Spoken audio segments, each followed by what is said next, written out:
La solución para Venezuela va a ser compleja, pero no podemos olvidar el saqueo de la riqueza de Venezuela llevado a cabo por el chavismo. Las cifras son brutales. Más de 300.000 millones de dólares de renta petrolera completamente despilfarrada, mientras el Producto Interior Bruto de Venezuela está todavía por debajo de los niveles a los que estaba hace 27 años. Un 90% de pobreza, un 76% de pobreza extrema. Todavía peor, más de 10.085 asesinados por el régimen de Maduro en 10 años. Además, más de 13.000 detenciones ilegales y torturas. Además de entre 800 y 900 presos políticos.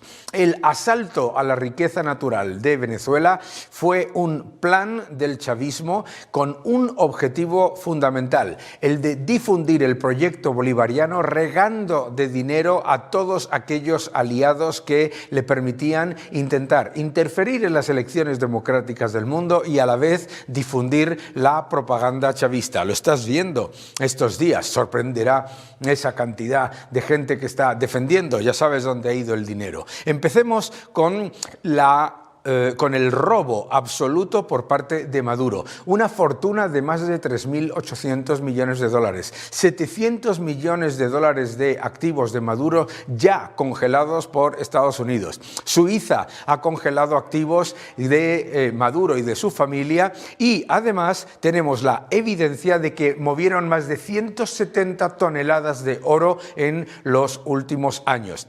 El expolio de la riqueza natural de Venezuela no solamente ha sido el de Maduro para enriquecerse a sí mismo, sino el que han llevado a cabo todos los líderes del chavismo y además los aliados del chavismo. Empezando por ¿quién? Cuba, el primer expoliador de la riqueza de Venezuela, que recibía hasta 150.000 barriles al día en el cenit de petróleo gratis para ¿qué? Para después revenderlo por otro lado, no para beneficiar ni a los cubanos ni a los venezolanos. Es más, todavía, a pesar de la debacle de producción de Venezuela, recibe más de 50.000 barriles al día. Es increíble. Expoliador número 2, el régimen de Irán, que ha recibido oro y petróleo a cambio de utilizar a Venezuela para poder divertir o cambiar las tendencias de los movimientos de los distintos cargos que movía desde Irán para utilizar a Venezuela como literalmente un blanqueador de capitales del régimen iraní a cambio de ¿qué? De represión y de llevar a cabo un expolio absoluto de la riqueza de Venezuela. Expoliador número 3 y número 4, China y Rusia.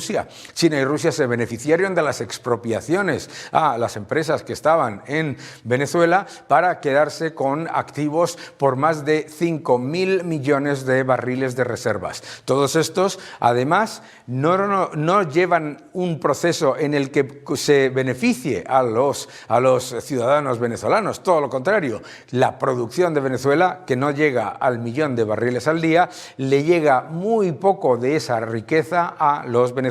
¿Dónde se queda la riqueza? Entre los líderes del chavismo asesino y, por supuesto, sus aliados. Esos son los que han expoliado la riqueza de Venezuela. La solución va a ser compleja. ¿Por qué? Porque hay que restaurar los derechos de propiedad, hay que recomponer las infraestructuras demolidas por el chavismo, hay que limpiar PDVSA de efectivos políticos que se dedican exclusivamente a utilizarla como un cajero automático, y es mucho lo que hay que hacer también para poder recuperar un entorno de seguridad jurídica y seguridad inversora. La próxima vez que escuches aquello de que Estados Unidos solamente entra en Venezuela porque quiere su petróleo, recuerda que los que han expoliado la riqueza petrolera de Venezuela son los socios del chavismo y el dictador Maduro.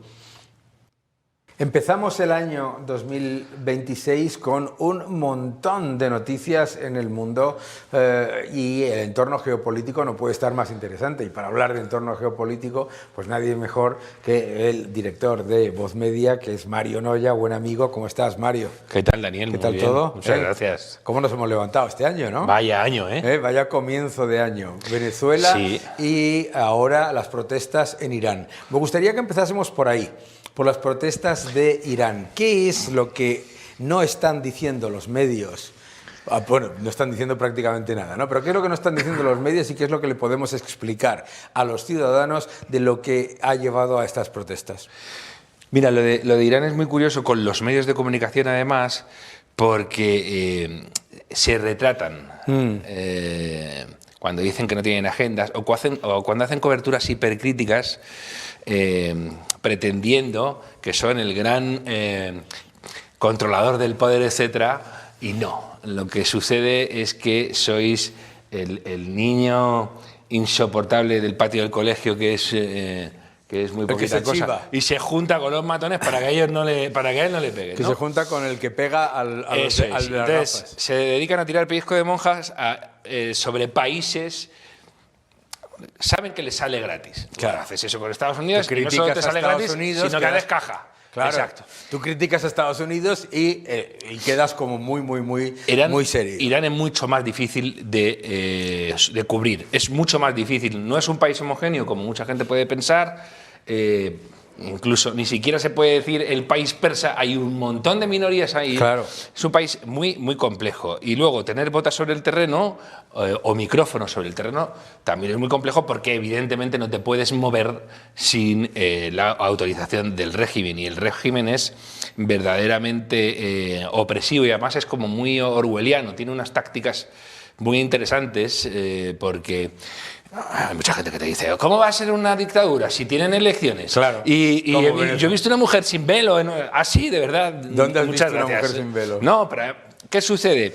Ellos saben cómo manejar este tipo de cuestiones, saben untar a la opinión pública, y además tienen a los revolucionarios por cuenta ajena, que no hay nadie más despreciable que un revolucionario por cuenta ajena, los tienen con ellos. Entonces saben que esa cobertura va a ser siempre positiva.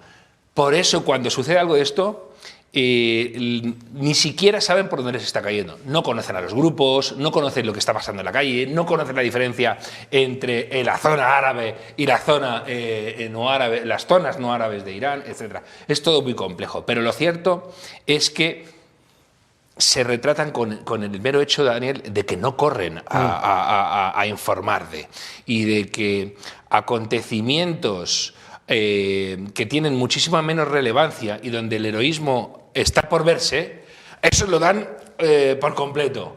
Y estos no, donde la gente se la está jugando del todo, nada, ahí no. Pero vamos a ir a qué es lo que ha pasado. Vamos a ver, yo creo que es importante para la gente que nos está viendo, vamos a hacer un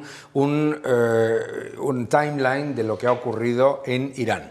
Aproximadamente hace unos 12, 14 años, el régimen de Irán empieza a utilizar toda la enorme cantidad de miles de millones de dólares diarios que les llegan de exportaciones de petróleo para financiar dos cosas. Primero, un programa nuclear más que cuestionable en cuanto a su utilidad pacífica. Número dos, para financiar a todo tipo de grupos, Hamas, Hezbollah, etcétera, por todo Pausa el mundo. ahí, Daniel. Ese dinero, además, ¿de dónde le viene? Del padre de la paz, de Obama, que es el que descongela fondos que tenía retenidos en buena medida Irán por todo el mundo, y viene el artífice de la paz, claro, y dice, bueno, pues vamos a forrar de pasta a estos. Y hace efectivamente eso que tú que has dicho, financiar la operación de conquista de la hegemonía regional por parte de Irán. Sí. La financia Estados Unidos. La financia Estados Unidos contra sus aliados. Claro, no podemos olvidar además que lo primero que hace John Kerry cuando llega a la administración Biden es levantar todas las sanciones que tenía Irán, lo cual le lleva a Irán a recibir unos 1.500 millones adicionales diarios de dólares para todo esto. Ahora, claro, ¿qué es lo que pasa? Porque la gente dirá, bueno, ¿y eso qué tiene que ver con las protestas por el aumento del coste de la vida? El aumento del coste de la vida, la destrucción completa de la moneda local de Irán, haciendo que imprimiendo dinero para el pueblo, lo mismo que en Venezuela, lo mismo que en Cuba, lo mismo que hizo Allende en Chile. Un montón de gente se cree que la destrucción de la moneda es una fatalidad.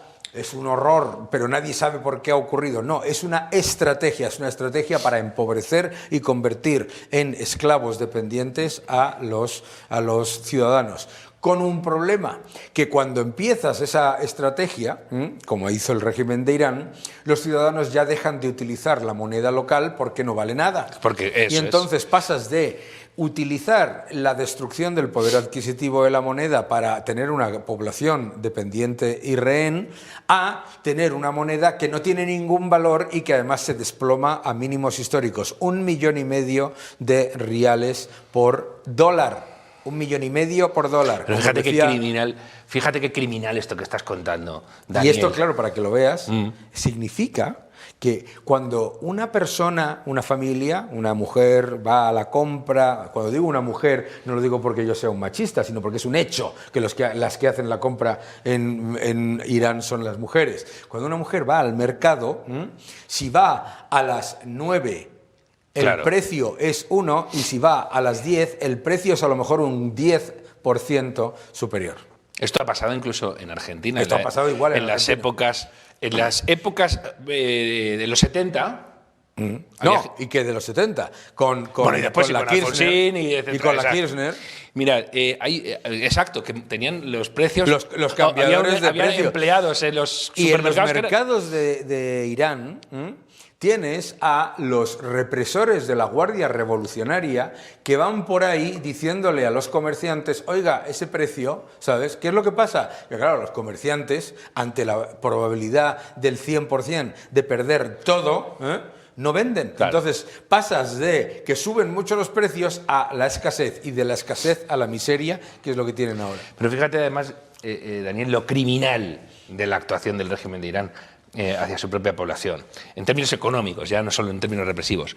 Les coincidió el subsidio americano, por decirlo así, con la descongelación escandalosa de fondos y un boom de producción petrolífera mientras su gran rival Irak estaba recuperándose de la intervención norteamericana y, bueno, de hecho estaba desencuadernado porque ISIS había tomado también buena parte del país. Y esa cantidad abracadabrante de riqueza la dilapidan y, como tú dices, no es solo incompetencia, es un plan. Claro. No, os voy a seguir teniendo ahí amarrados. Y luego, muy, muy importante lo que has dicho también sobre el bazar, por decirlo así, en Irán, ¿no? El bazar fue lo que tiró al Shah y el bazar fue el inicio del malestar con el régimen de los ayatolás, porque ahora ya está haciendo una situación insostenible. Y lo que generaba además en Irán era el escándalo de decir, estamos nosotros fatal y este tipo se está dedicando a financiar a todo el terrorismo que hay en la zona. Claro. Los iraníes además son gente muy peculiar y es todo lo contrario de lo que sucede, por ejemplo, en Turquía, en Egipto, en Jordania, donde la población es muy anti-israelí, por ejemplo, muy antisemita. En Irán no. En Irán todo lo contrario. Entonces, eso les escandalizaba aún más. Decía, oye, no solo nos estás hambreando, sino que estás cebando a los tipos a los que nosotros odiamos cordialmente.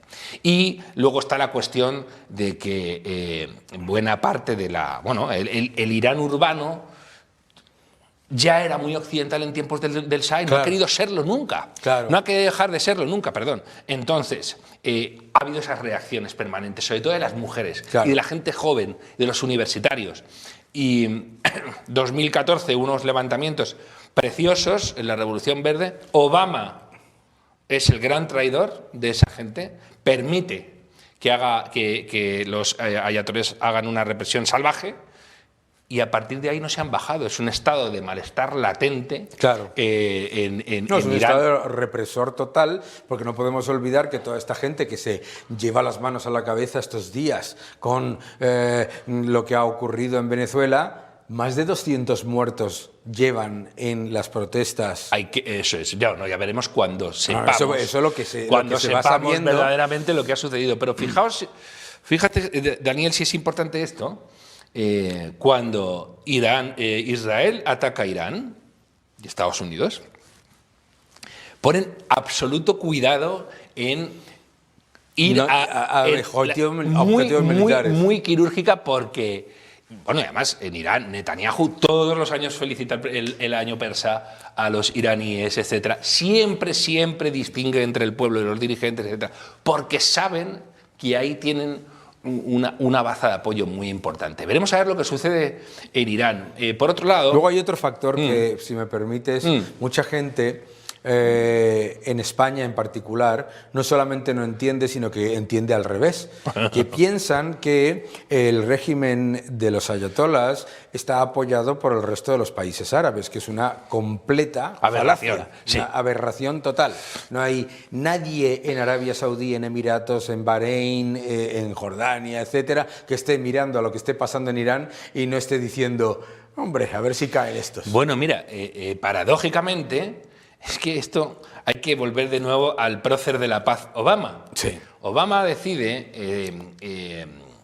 impulsar a Irán para generar una especie de contrapoder frente a sus propios aliados, Arabia Saudí e Israel. Y quiere que en el Golfo Pérsico haya un equilibrio de poder. Y para equilibrar ese poder lo que hace es cercenar a los suyos y potenciar a los enemigos. A los enemigos que ponen muerte a América en sus carteles, etcétera, ¿no? No solamente en sus carteles, que es el muerte a América y la destrucción de Israel no son algaradas, son objetivos estratégicos del régimen explícitos, no que tú y yo entendamos, explícitos. Pero paradójicamente, Daniel, entonces este movimiento, ¿sabes qué consigue? Que todos los países árabes digan, claro, ¿quién es el otro caballo fuerte aquí? Israel. ¿Quién es el que se defiende aquí bien? Israel, vamos a acercarnos a Israel. Claro. Es decir, los acuerdos de Abraham no hubieran podido ser no hubieran sido posibles si Obama no hubiera hecho esa política precisamente de potenciar al actor iraní, que además enseguida poseyó Irán en cuanto se le dejó. Irak, el Yemen, el Líbano, se hizo con media región. Claro, Gaza. Siria tenía ahí a un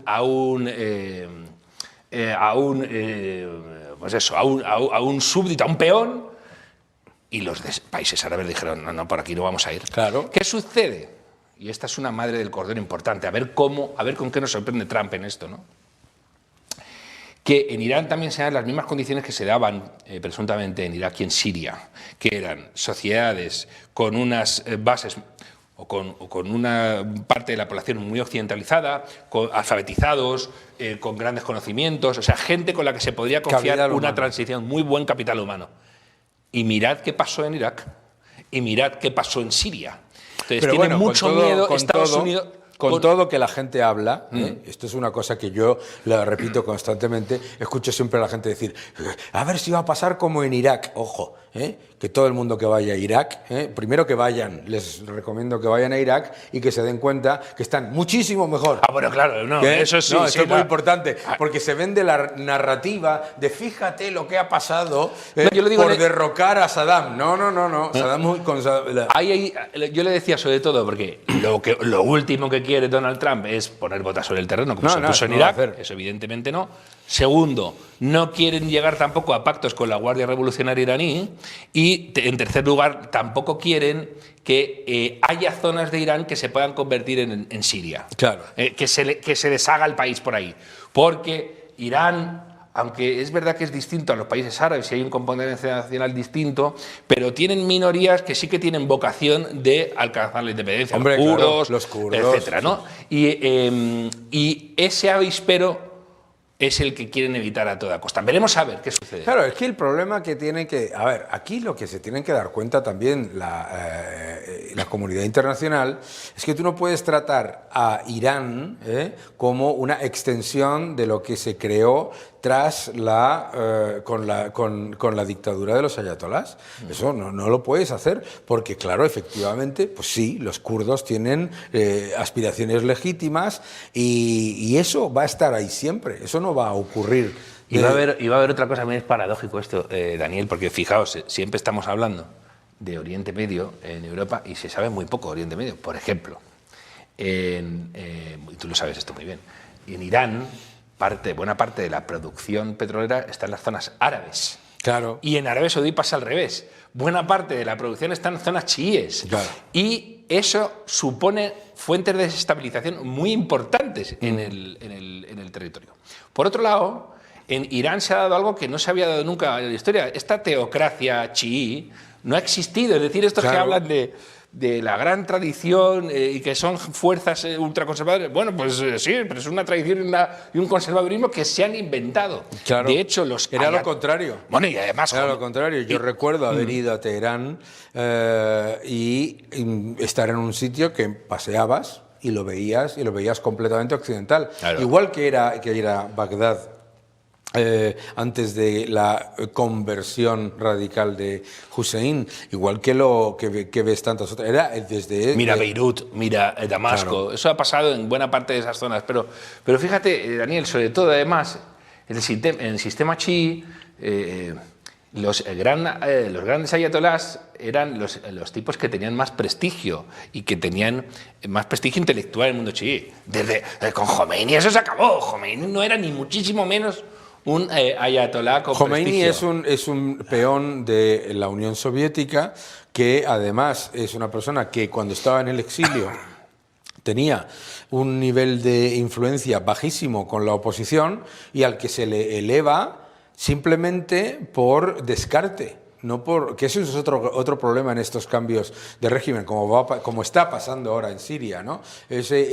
Encontrarte con una oposición que te dicen, oye, pero ¿y estos quiénes son la oposición? Llena el vacío, el más oportunista, el más despiadado. Claro, exacto. En París el señor Khomeini se presentó y dijo, oiga, que soy yo. Sí. Ah, pues debe ser este. Aupado por toda la intelectualidad de izquierdas. Aupado por toda la intelectualidad, todas las feministas. ¿Y qué hizo? Es que esto es buenísimo. En Irán los comunistas fueron de las primeras fuerzas que se opusieron al Shah, se aliaron con los ayatolás. ¿Y qué hicieron los ayatolás en cuanto a cargarse a los comunistas? No dejar un comunista ni para un remedio. Claro. Es así. Pero si esto es lo de siempre. El marxismo siempre se une al islamismo bajo esa visión que tienen de sí mismos de superioridad moral, en la que piensan que el islamismo les va a encumbrar en el poder y les va a mantener en el poder. Y entonces cuando creen que pueden domar al tigre. Lo primero que hacen es matar. Oye, Daniel, y otra cosa interesante con Irán es esta. Trump, el gran amigo de Rusia y de Putin, el peón de Putin, se está cargando a todos los aliados de Putin. Ayer me lo decían. Ayer me decían, no, es que la posición de apoyo de Trump a Putin. Y yo decía, vamos a ver, vamos a empezar. Siria. No me apoyen más. Venezuela. Claro, o sea. Y los propios palestinos. Irán, claro. Y, o sea, seamos un poco serios, ¿no? Es un desafío importante porque, fíjate, que haya pasado lo de Venezuela sin que China y Rusia hayan hecho algo relevante es ya notable. Bueno, eso, pero vamos a hablar de ahora pasamos ahora iremos a eso. Pero lo interesante es que Irán, eso sí que es la zona directa de influencia rusa. Claro. Y de China. Claro. Y no se están moviendo. Y Irán es crucial no solo para Rusia, sino para China. Claro. ¿Cuánto petróleo compra China de Irán? Todas las exportaciones prácticamente de Irán, 1,3 millones de barriles al día, las compra China a un precio que esto aquí, luego la gente todavía tiene la desvergüenza de decir que es que Trump es transaccional. Pues China, claro, ¿sabes? Claro. China dice, a ver, yo quiero esto a un 30-35% de descuento. Eso además sí lo pago. Eso además sí lo pago. Y esto es importante también porque, claro, muchos de ese petróleo se paga a cambio de préstamos. O sea, préstamos a cambio de petróleo, ¿de acuerdo? Y esos préstamos luego, pues claro, se diluyen en un montón de cosas. Pero efectivamente, aquí la gran pregunta que nadie quiere responder es ¿por qué Rusia y China están en esta posición de inacción ante lo que está ocurriendo en Irán y ante lo que está ocurriendo en Venezuela? Yo tengo mi opinión. ¿De acuerdo? ¿Cuál es? Mi opinión es la siguiente. China y Rusia han perdido, que tenga yo estimado, alrededor de 55.000 millones en Venezuela y aproximadamente 20 y pico mil millones en Irán. Quieren soltar el muerto. Entonces, lo que ellos ven es, si mantienen a unos regímenes que no solamente les engañan y les roban, sino que encima les toman por tontos, no solamente no están ganando posición de ideológica o de influencia, sino que están perdiendo un montón de dinero. Y China no tiene un sistema financiero que le permita ir perdiendo dinero por el mundo a cambio de amor o de amor político.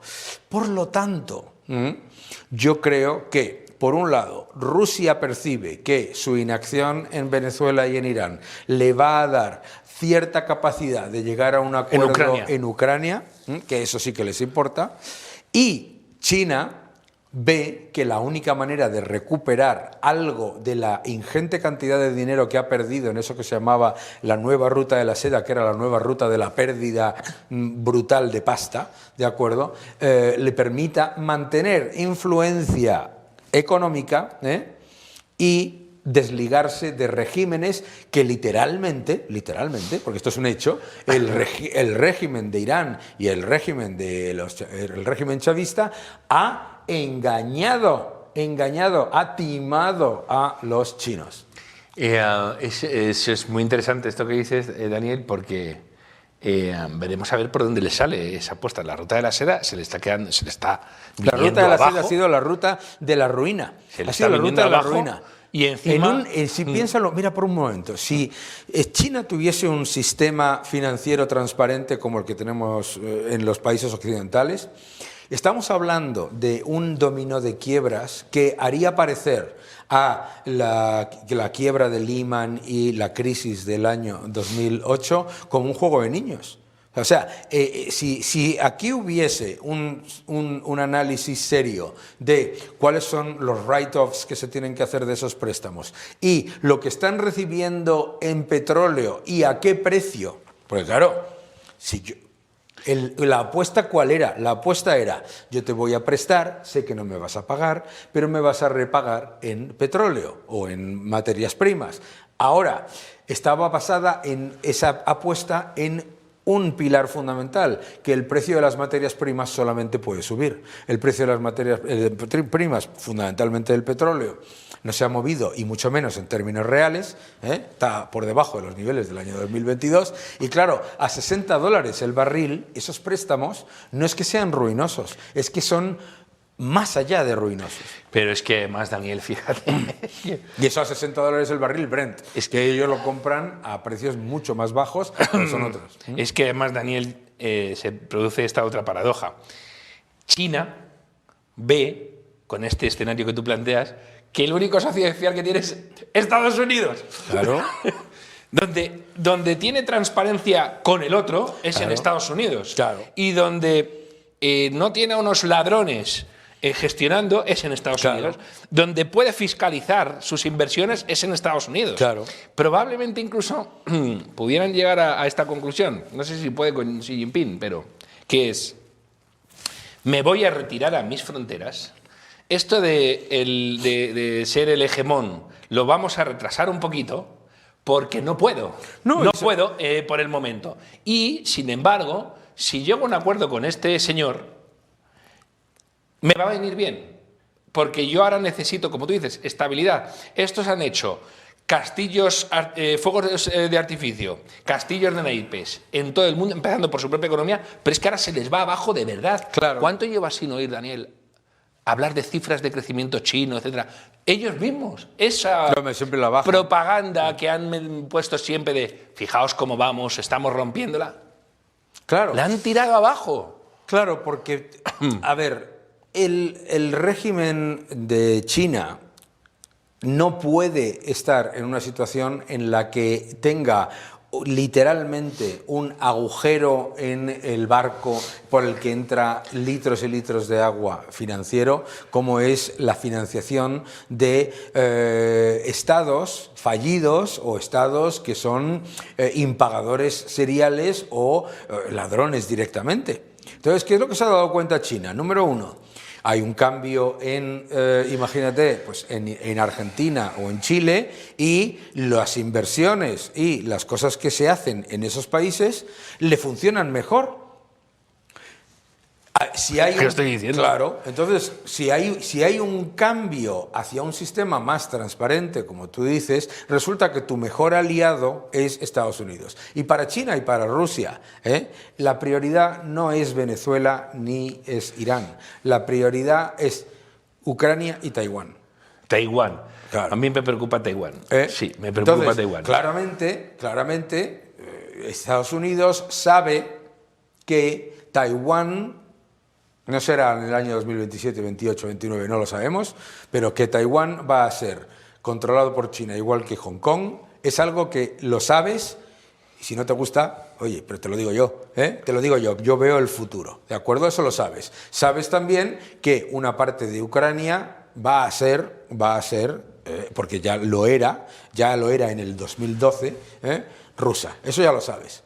Entonces, Estados Unidos y China y Rusia están diciendo, ¿cuáles son mis prioridades? La prioridad de Estados Unidos es, ojo, yo he hecho el estúpido en América Latina durante 2 décadas, ¿de acuerdo? Tengo el concepto que salía en la página web de la Casa Blanca, ¿no? Este es nuestro hemisferio. Ah, sí, claro, claro. Te está diciendo, este es nuestro hemisferio, el tuyo, por cierto, para ti. Muy interesante también, porque en este nuevo despliegue de la doctrina Monroe, que ahora es doctrina Donroe, Doctrina Donroe. que lo ha dicho el propio Donald Trump, dijo, la doctrina Monroe estaba bien, la nuestra es mejor, dice.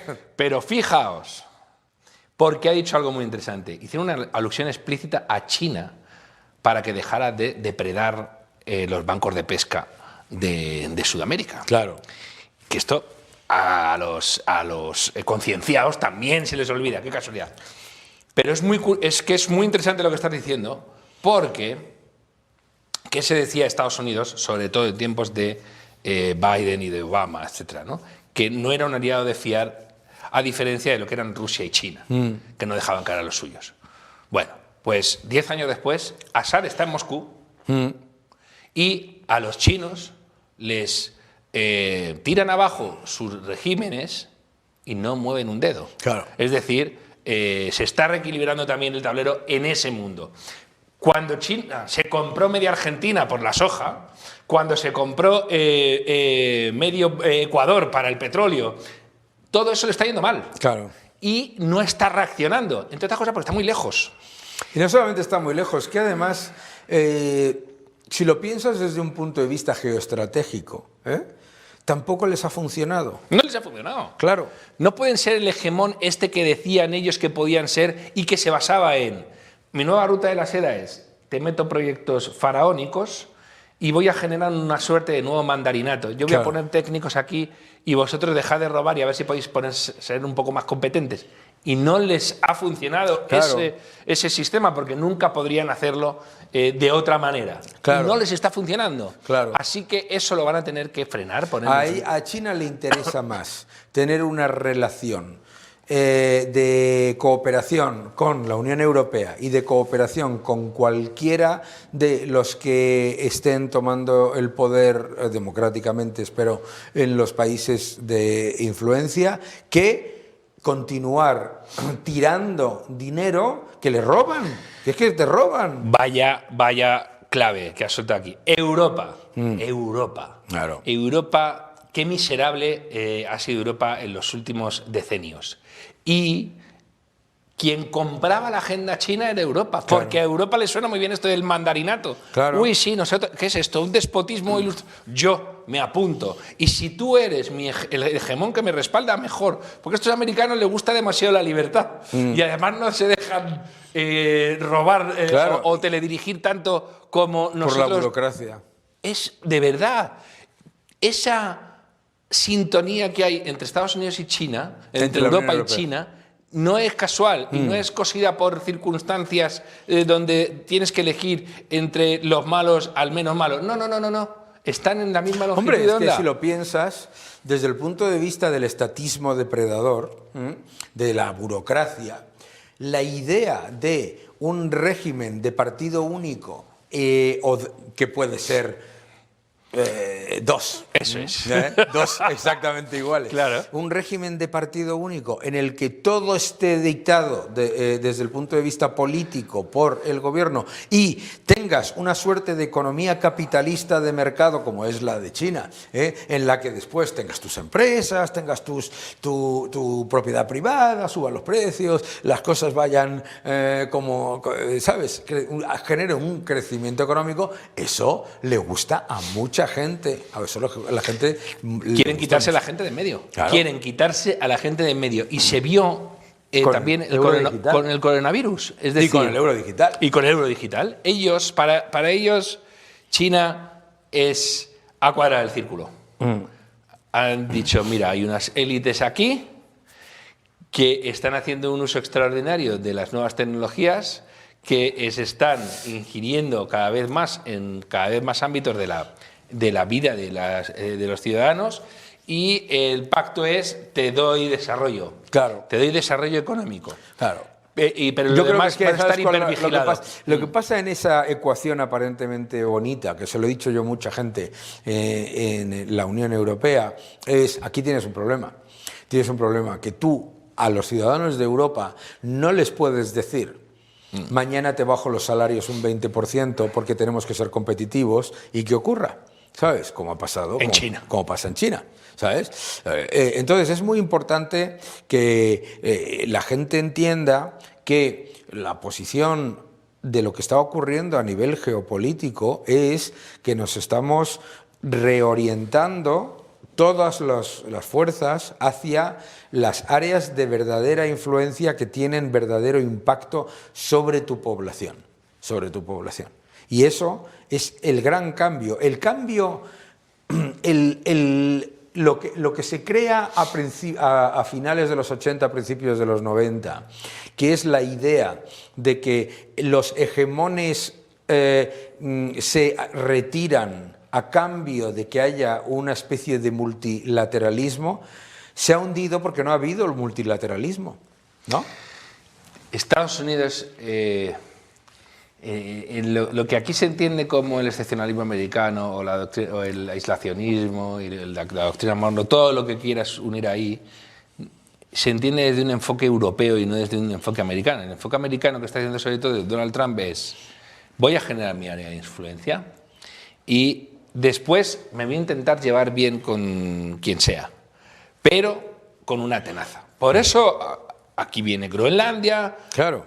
Groenlandia, aquí No, pero todo es que el mundo además dice, la gente te dice hay que ver Trump con Groenlandia. Y digo, es que tú no te das cuenta de que es o Estados Unidos o China, que no es Dinamarca. No, pero y sobre todo es mirar un mapa. Es que a veces no se mira un mapa. Es que de repente a un americano tú le tienes que decir, mira, que aquí hay una isla que es como un continente por donde pasa buena parte del tráfico aéreo. Bueno, mucha gente no se da cuenta, claro, de que se sobrevuela esa zona.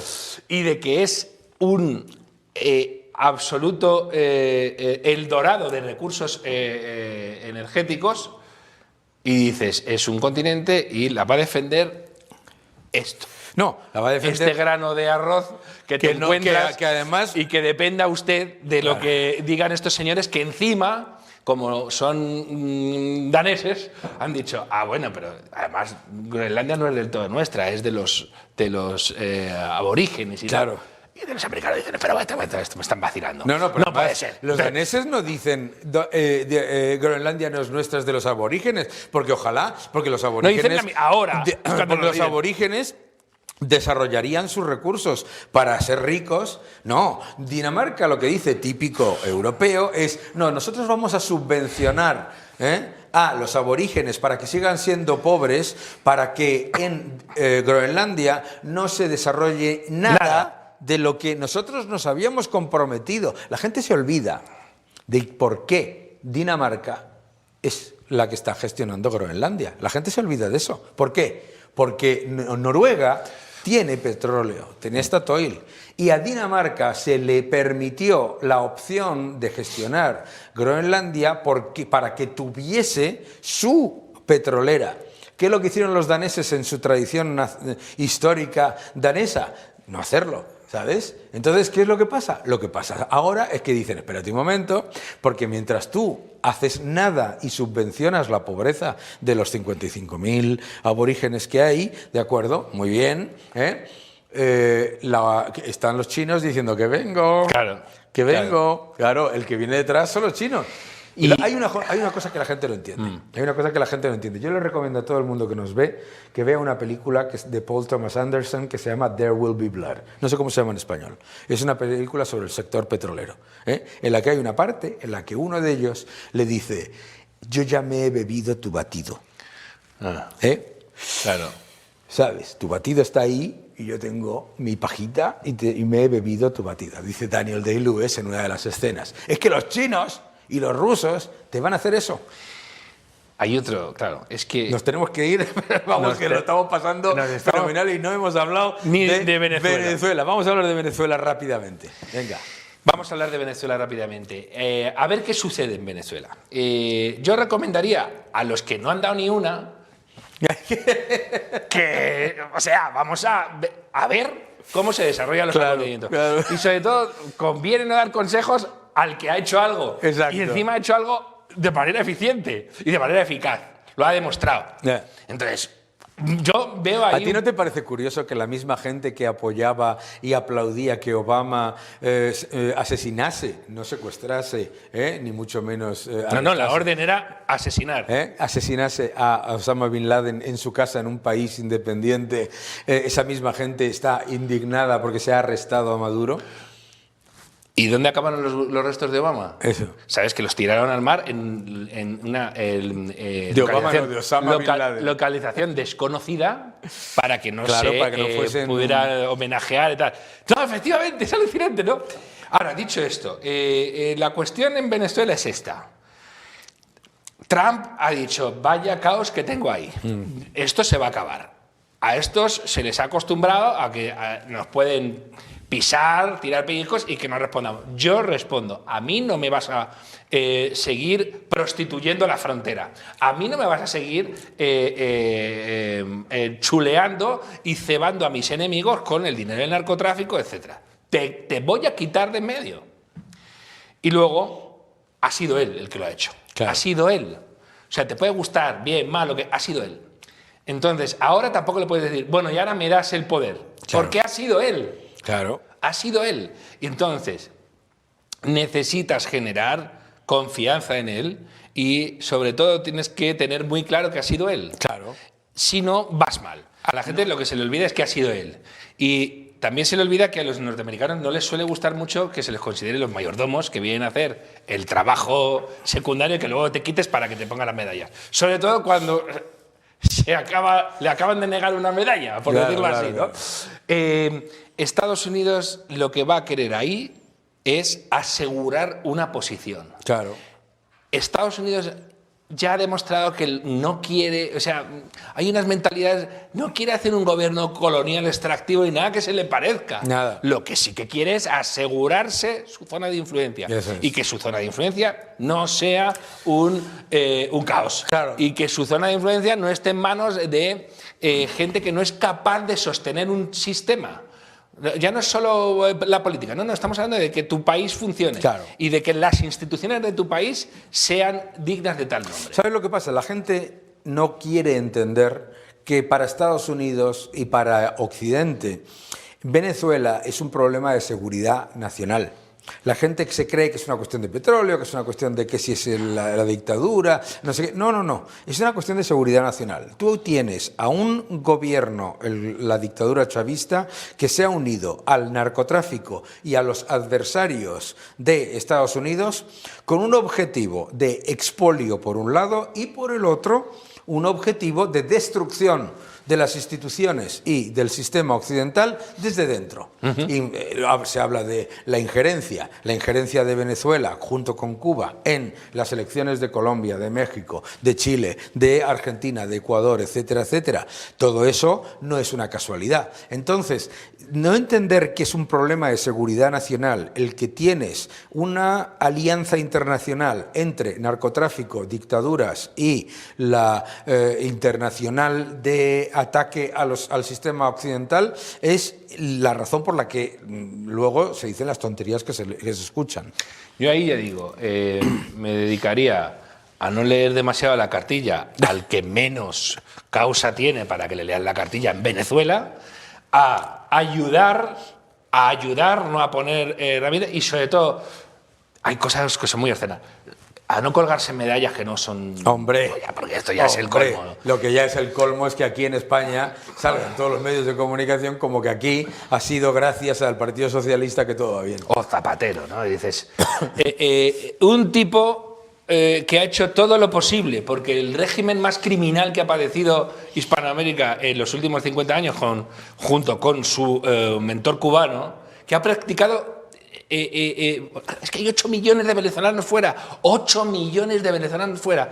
Bueno, este tipo, que ha sido el conseguidor y el protector, que no ha dicho nunca una sola palabra. Perpetuador. ¿Cómo la tenéis, equidistancia. ¿Cómo tenéis la idea esa del diálogo? ¿Cómo que el diálogo entre el que asesina y el que muere? Bueno, no, es que además son los mismos que han hecho de la memoria histórica en España y del antiamericanismo fuera todo lo contrario. Claro. Estos eran los que decían, no, hay que dialogar con no sé qué, primero la dignidad. Así, claro. Así. Excepto en Venezuela. Exacto. Bueno, Mario, que nos vamos de tiempo, con Mario me pasaba yo todo el tiempo hablando. Eso nos pasa también cuando hablamos en privado, qué gusto. Ya sabes que estás en tu casa, así que muchas gracias por tu tiempo y por tu análisis. Gracias a ti, Dani. Vivimos un principio de año muy interesante y un montón de cosas que comentar, empezando por lo que está ocurriendo en Venezuela. No podemos olvidar que en el debate sobre qué es lo que va a ocurrir con las reservas de petróleo y con la posición del sector petrolero, hay una enorme problemática. ¿Por qué? Por las expropiaciones que se llevaron a cabo por parte del régimen chavista, que se le entregaron, como podéis ver en este gráfico, cortesía de Bloomberg, a empresas chinas y rusas. Eso es un factor muy relevante que habrá que analizar en los próximos meses porque llevará tiempo. La seguridad jurídica, los problemas de propiedad privada y también los problemas de expropiaciones son elementos claves, pero no podemos olvidarnos de los más de 120.000 millones de dólares que se necesita invertir en Venezuela para recuperar el sector petrolero. Falta mucho y la solución vendrá de cooperación entre Estados Unidos y China. No lo olvidéis, la razón por la que China mantiene una posición de silencio no es casualidad, sino que sabe que para mantener cierto nivel de relevancia en Venezuela tiene que cooperar con Estados Unidos y que cooperar con el régimen chavista solo le ha hecho perder dinero. Vamos al siguiente gráfico. De hecho, lo que es muy evidente es que Estados Unidos tiene una posición de privilegio en petróleo, produce más de 13,8 millones de barriles al día, como vemos aquí, y no es cierto que Estados Unidos necesite el petróleo pesado de Venezuela. Si quiere petróleo pesado, compra de Canadá, de México, de Emiratos, de Kuwait, de Arabia Saudí, de tantos países. La evidencia es que el problema es un problema de seguridad jurídica y es un problema de expropiación. Y eso es algo muy relevante que vendrá con una solución para todas las empresas que han participado de la solución de Venezuela en los próximos meses. Vamos al siguiente gráfico. Si ya nos vamos a lo que es el entorno económico, lo importante en Estados Unidos también es recordar que la mejora del sentimiento de los consumidores es evidente. Si miramos los últimos datos de la Universidad de Michigan en cuanto a la confianza del consumidor, un fuerte avance que refleja esa confianza en que la economía crece más fuerte y con mejores datos. Vamos a dar más detalles. Al siguiente gráfico. En este gráfico, en el empleo, lo podemos ver. Un montón de gente habla de debilidad del empleo, pero lo calcula de manera equivocada. ¿Por qué? Porque el empleo lo está calculando comparado con una época en la que se dopaba el empleo con empleo público y con empleo de inmigración. El empleo doméstico y privado está creciendo y creciendo de manera muy importante, mientras se reduce en más de 279.000 personas el empleo público y se reduce el empleo de inmigración. Vamos al siguiente gráfico.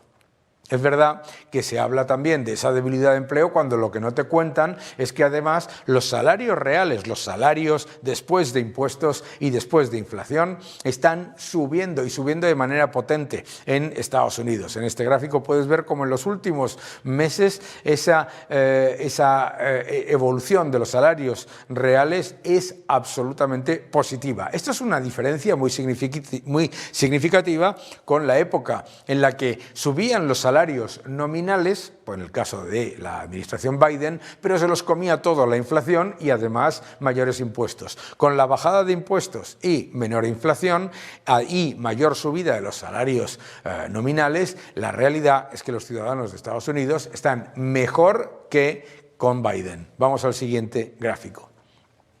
Además, otro factor esencial es el del dólar. El dólar avanza en los primeros días de 2026. ¿Por qué? Porque el mundo se ha dado cuenta de que continúa siendo la moneda de reserva del mundo, que no hay alternativa y además que lo que refleja este gráfico es ese avance a corto plazo, pero si lo vemos a más largo plazo también es interesante. Vamos al siguiente gráfico.